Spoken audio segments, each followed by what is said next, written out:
Elizabeth has experience in public and private schools across grade levels from early childhood education through higher education. She holds a doctorate in education and a Master's of Science in Educational Leadership. Her research focuses on teacher wellness and makerspace. She has been a classroom English teacher, vice principal, and regional manager of educational technology before her current position at an independent school focused on teacher professional learning and teaching a 6th grade innovation lab course. She co-authored Creating a Google Apps Classroom, published by Shell Education. She was the California State Technology Administrator of the Year in 2015 and earned a variety of honors, including the title of Google Certified Innovator over the course of her career. TETC, together let's welcome Elizabeth Brumbaugh.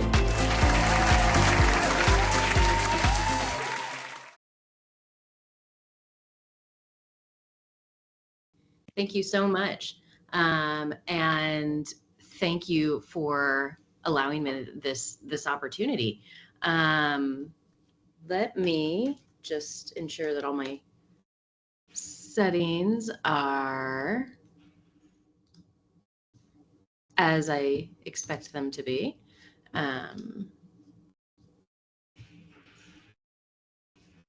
Get the correct window shared. And hopefully what you are seeing now are the first set of my slides that says deeper learning using Flint AI in education. Is that what you're seeing? Yes, that's it. Excellent. Okay, so I am here in San Jose, California, in the United States, and I want to talk to you a little bit about how our journey with AI in education has progressed and what our kind of fundamental philosophies are behind that, regardless of the access or the technology access that you may have, because there's a wide variety of possibilities about how you can use AI. So first, I want to give you a little bit of context. I wouldn't be a proper researcher if I didn't first set the stage for how our particular environment may be similar or different from your own. Our challenge, I think, our challenge is similar to what many educators and schools' challenges are, which is to differentiate learning within heterogeneous groups that have varying levels of experience and access, and within the context of doing that, individualize a student's experience and deepen their learning, so that ultimately when our students go on to the rest of their lives, they can explore their personal best pathways. So this is sort of an overarching philosophy of education, right? Like, this is what we're trying to do with our students. Specifically, we are in a large urban city. We are a large private day school that has students from a plethora of locations, and we are on 4 different physical campuses based on the age level of the students throughout our school. And we are resourced well enough to be able to be selective in our hiring. So what that means is that when we are looking for teachers, we're looking for folks who are already predisposed to try new things and are interested in exploring what may be new and innovative.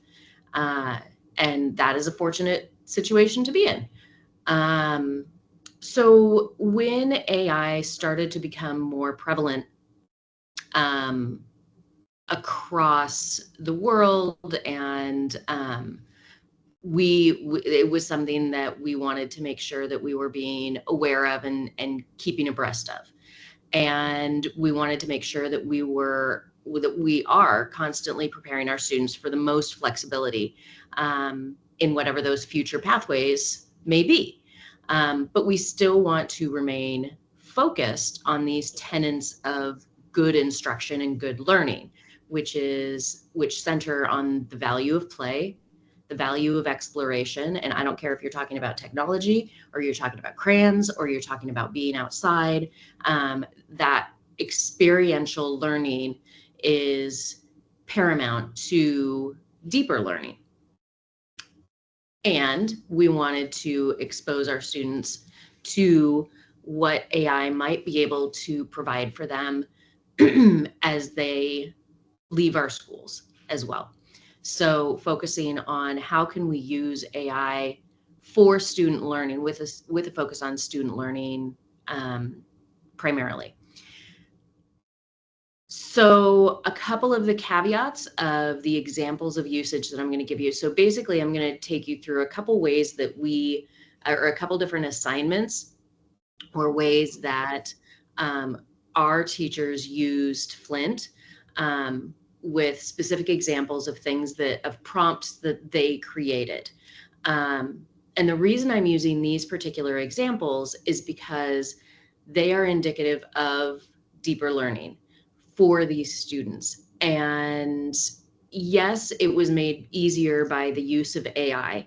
But those fundamental questions and prompts that the teachers are offering offer or provide creative approaches on behalf of the student. And so in my mind, what we're doing with AI and where we're going is we're teaching our teachers and teaching our students how to build a better question. And regardless of your access, learning how to and getting practice with building better questions is fundamental to curiosity, which is the basis for learning. It doesn't matter what you're trying to learn. It doesn't matter where you're trying to learn. It doesn't matter how you're trying to learn. Everything stems from a question and making sure that you know how to ask good questions and that you have lots and lots and lots of practice asking questions. So that exchange that AI offers in the asking of questions and responding has really been so personalized for our students. So a couple examples of well, actually, before we get into examples, this is a very much higher level look at what our journey is in AI. And I won't go over every single piece of this, but it's pretty standard, where we started with really making our teachers and our students kind of aware that it exists. And you might want to take that for granted or maybe not, but knowing that it exists and what it does and how and why is really important. And then building the discrete skills of how you interact with AI. This is that building a better question, building a prompt. What is our strategy? How do we start implementing? And a year ago, about this time, is when we first reached out to Sohan with Flint. And after our vetting process, we ended up choosing this one platform to go with so that we could stay focused in our efforts and make sure that when we got to kind of evaluation and integration, that we weren't muddying the data waters with lots of different examples of things that we were using. And so we're in the process now of really implementation and evaluation, and I think full integration is honestly still a good ways off. And I don't even know what full integration fully would look like, because there's no interest in having it replace everything that we do. It has a purpose. It has a really useful purpose to extend and deepen learning. But the conditions under which that happens are some of the details that we are still working out. So all of this to say, it's not replacing our creativity, it's empowering it. And it's allowing us to ask more better questions and have the students question their own thinking in a very protected, private kind of way that allows them to maintain their dignity when they are asking questions. Because one of the things that can be very intimidating if you don't know something is the outward admission that you don't know something. And when you admit that, that usually comes in the form of question. And so students, as they grow older and developmentally, they're trying to struggle with learning information, being curious, but then still being able to ask their questions and maintain their dignity. And so giving them this opportunity has really, I think, helped that. So these are some of those example prompts created by the teachers for all the ages that we are using Flint with. So our youngest kids, one of the examples that we have been playing around with is interacting with a classroom teacher character. So the students are pretending like they are interacting with a teacher who uses simple language and visual aids to teach about the butterfly life cycle. Now, this doesn't replace the teacher. What this does is individualize and differentiate for each student.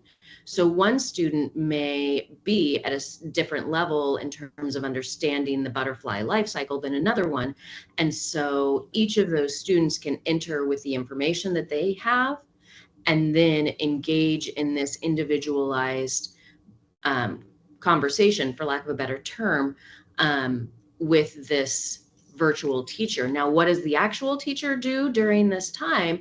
But the real life teacher then can monitor and help each individual student either correct some assumptions or get them back on track and highlight what's going well. And like I said before, redirect where maybe it's going sideways a little.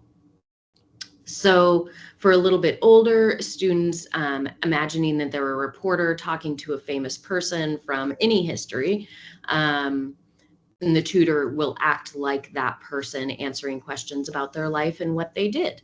And that's a fun way and an important way to learn about people from history without just reading sort of biographical information.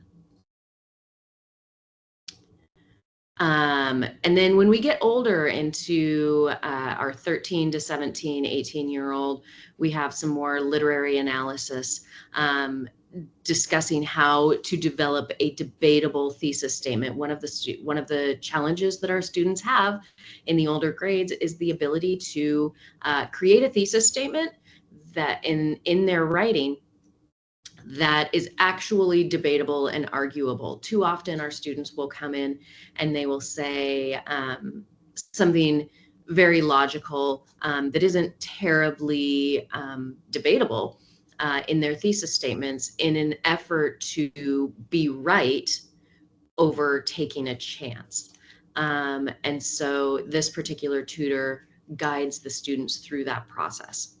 And then the fourth one for some of our oldest students who are working on understanding economic policies is engaging in a discussion around economic policies between France and Germany and how those policies impact domestic and European markets. And then it specifically focuses on readability and comprehension for that grade level. So there's a lot of flexibility, and these are all created by the teachers, and then the teachers then would tweak each of the prompts, and each individual student was able to interact accordingly.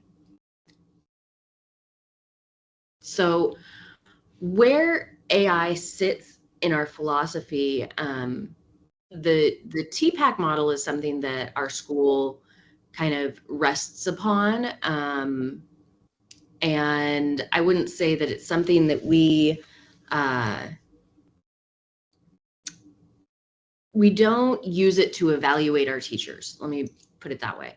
But what we do is we remind them on a yearly basis that this is a way to filter your self-assessment about where do you want more support and where do you feel like you're particularly strong.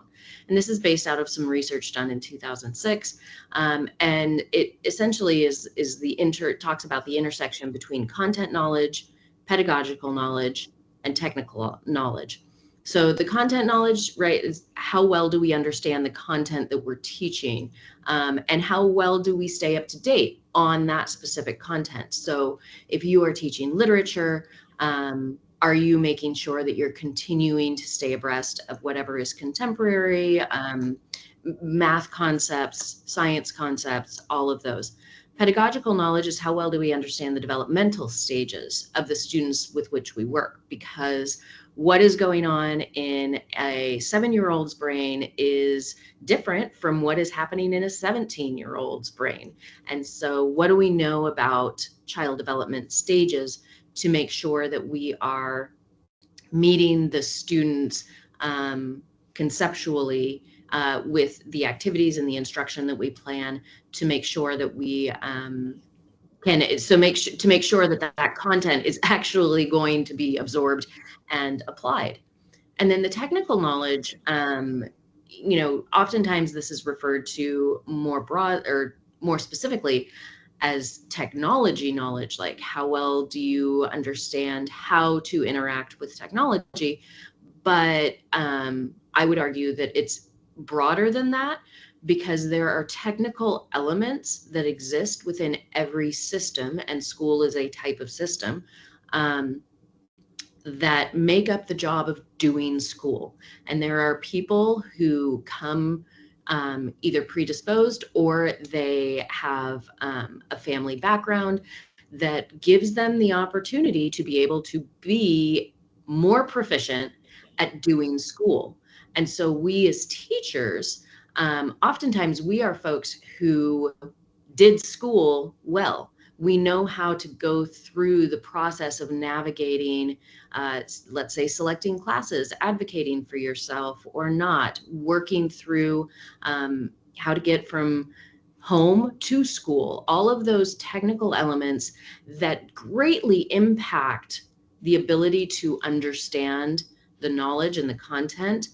And so if we don't address those, then, or at least be aware of them, then we're not doing ourselves as great a service as we could. So if you've got the content and the technical, you've got great knowledge, but you're missing some personalization. If you've got if you've got content and pedagogical, you probably have great teaching, but there might be some relevancy for students' future lives. And if you've got a great combination of technical and pedagogical, you're probably connecting to students really, really well, but some of the fundamental skills may be missing. So this is where then a teacher can say, this is the area that I need to work on. And so for our purposes within AI, it's a very niche area of the technical knowledge that we want students to be able to know so that we can add and enhance the personalization, as well as continuing to be relevant to students' future lives. So overall, what we're trying to do is lead with curiosity, innovate with purpose, and shape a future of which we're very proud. And I believe that this is my information, my email, my WhatsApp, and I think that there's an additional presenter who's coming in for this next 20-minute portion. So he should be, I'm not sure if he's here yet or not. But I'm happy to field any questions, or if anyone has anything